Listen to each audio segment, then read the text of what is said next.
Alors le groupe est né de façon relativement simple. Il n'y avait pas de groupe de prière dans notre paroisse. Donc on a eu envie d'en créer un, mais en innovant, avec une nouvelle forme, donc sur un espace plus méditatif, autour de chants de thésée, de temps de silence, d'une lecture biblique, quelque chose de simple et méditatif qui rassemble des personnes au-delà des personnes qui participent habituellement au culte.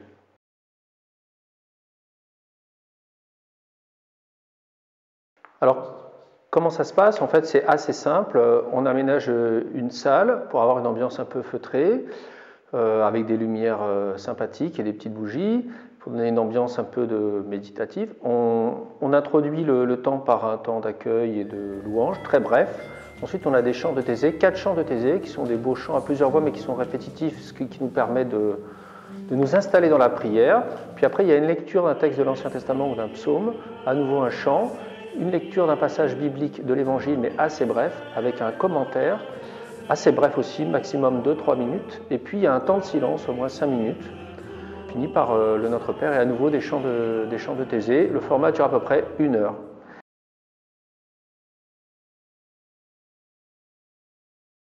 Alors pour monter un groupe thésée, les moyens sont relativement réduits et simples.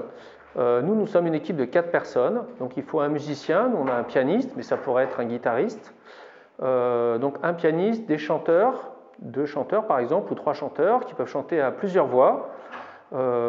Et puis il faut avoir aussi une salle adéquate qu'on peut aménager avec des tapis, des coussins, retirer les bancs, mettre des lumières plutôt agréables pour avoir un endroit un peu convivial. Pour la préparation, c'est assez simple. On se renvoie quelques jours avant la rencontre pour choisir une thématique, un texte biblique et des chants, et éventuellement trouver un petit commentaire et faire participer les gens sur une thématique de prière.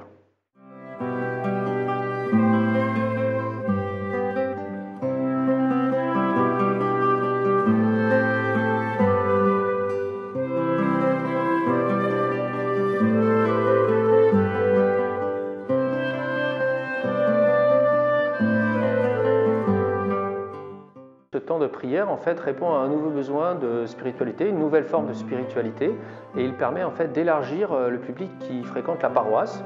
Donc nous avons des protestants réformés, évangéliques, catholiques, des gens qui sont tout à fait aussi hors église et qui se retrouvent à ce temps, qui est un temps, non pas un temps cultuel habituel, mais un temps sous un autre format qui permet en fait de répondre aux besoins aussi de méditation personnelle que les gens ont.